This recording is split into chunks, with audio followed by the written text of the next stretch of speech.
یہ جو رمضان المبارک ہے نا، یہ جو روزہ ہے، یہ روزہ اپنے دامن کے اندر تربیت رکھتا ہے، تربیت۔ یا ایھا الذین آمنوا کتب علیکم الصیام کما کتب علی الذین من قبلکم لعلکم تتقون۔ اے ایمان والو، تم پر روزے فرض کیے گئے جیسا کہ تم سے پہلے لوگوں پر بھی فرض کیے گئے تھے تاکہ تم تقوی اختیار کرو۔ روزہ تمہیں پرہیزگار بنائے گا، تمہارے اندر سے جو نفسانی چیزیں ہوں گی انہیں نکالے گا، اور اللہ تبارک و تعالیٰ کی طرف تمہارے دل کا رجحان ہوگا، تمہاری روح کا رجحان ہوگا، تمہیں تزکیہ دے گا۔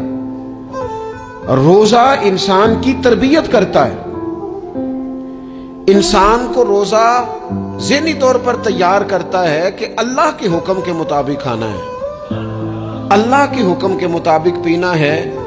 سب سے بڑا مسئلہ اس دور کا رزق کے حلال کا حصول ہے اور حرام سے اجتناب ہے۔ تو روزہ ہمیں یہ سبق پڑھاتا ہے کہ ہم وہی کھائیں گے اور اسی وقت کھائیں گے جو کھانے کا ہمیں ہمارے رب نے حکم ارشاد فرمایا ہے۔